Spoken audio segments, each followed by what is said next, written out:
President Biden says he's prepared to compromise on his big new government programs. But is that possible, considering he and Republicans are trillions of dollars apart? Welcome back, everybody. This is your stimulus check update and news report. So lawmakers have unveiled several relief proposals, each of which might include a fourth stimulus check and a $200 increase in your Social Security benefits. In this video, everybody, I will be discussing which proposal is most likely to be signed into law and how the new bill could benefit you. But first of all, guys, thank you so much for being here. I truly appreciate everyone's amazing support. And if you believe that President Biden must send a fourth round of stimulus checks, then let's get this video to 1,000 likes. And everybody, don't forget to subscribe to my channel and share this video with your friends and family, because the whole goal of this channel is to provide you with the most up-to-date and reliable stimulus check news. I want to see every member of my community receive a fourth stimulus check, and no Social Security benefits must be raised by $200 a month. America has got to help out our seniors. Everybody, progressive lawmakers have really been pushing Joe Biden to make changes to major health care. Chuck Schumer told reporters, "Bernie Sanders and I agree on this. I believe we should be negotiating. We just talked about this at some length. He and I talk almost every single day about expanding Medicare." In addition, everybody, despite a push from many Democratic lawmakers, Biden left many measures out of his American Families Plan, all of which are in regards to Medicare. But guys, President Biden separately issued a call for action in his congressional address. It is possible that lawmakers will add some of these measures into President Biden's plan as it moves through Congress. President Biden's new American Families Plan is going to provide millions of Americans with financial relief.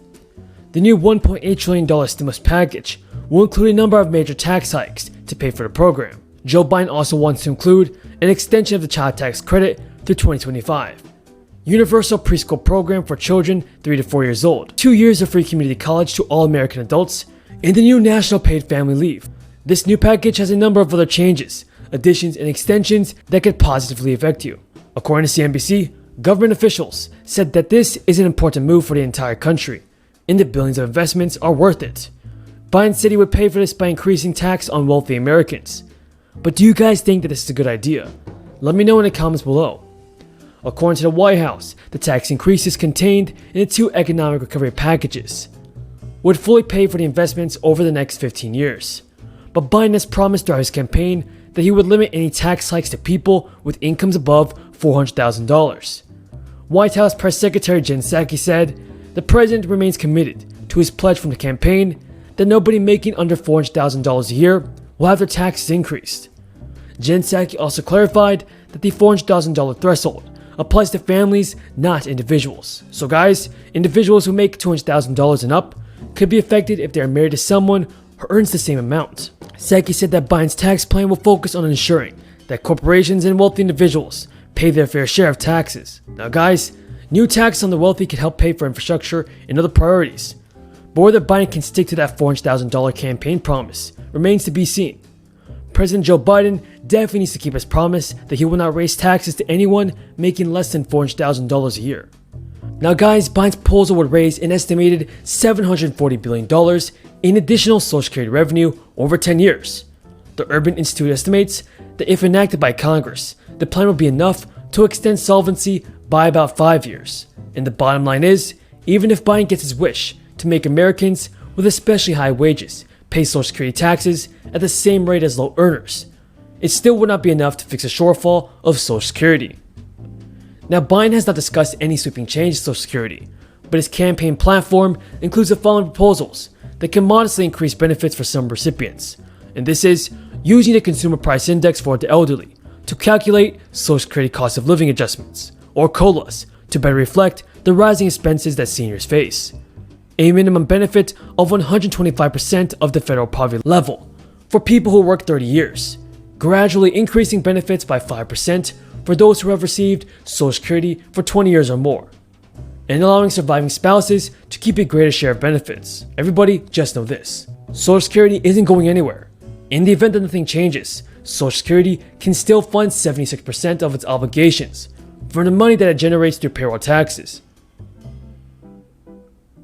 Even if you expect to receive 100% of your promised Social Security benefit, it's essential to remember that living solely on these monthly checks is incredibly difficult. COLAs haven't kept up with actual cost of living for most seniors, so it'll only get much harder for you guys. Saving as much as you can in a retirement account while you're still working is vital if you want to be comfortable in your golden years.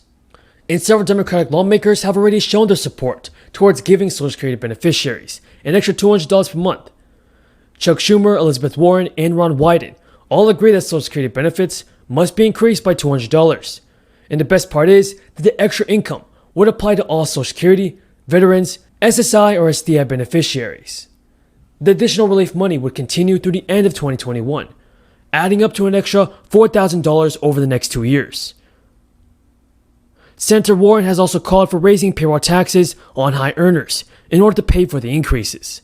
Having extra money in their Social Security checks can help those individuals stave off extra healthcare expenses that they may face, or even help offset added costs of hiring help with grocery shopping.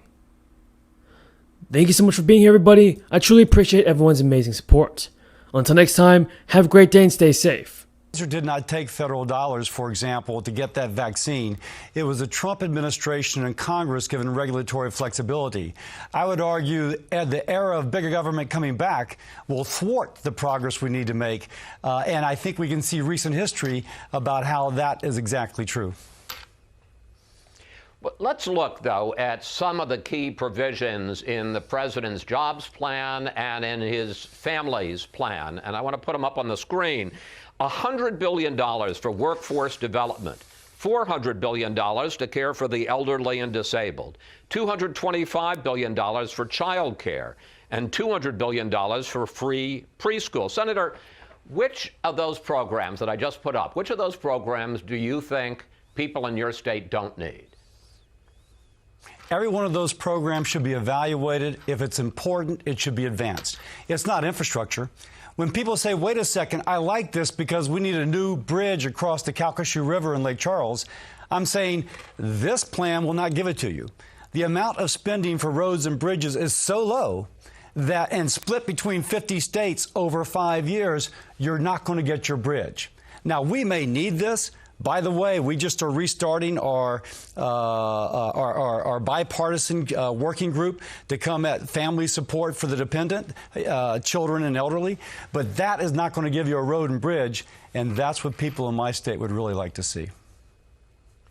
Yeah, but I guess the question is, and you know, we could argue, and I have back and forth with both sides about infrastructure, but there are a lot of programs that aren't infrastructure, and the question I'm asking you is, would you support the government paying for them? I mean, I looked into it. In your state of Louisiana, the rate of child poverty is 25%. 1 in 4 of the children in Louisiana are in poverty. And according to the White House, 42% of residents in Louisiana do not have access to child care. So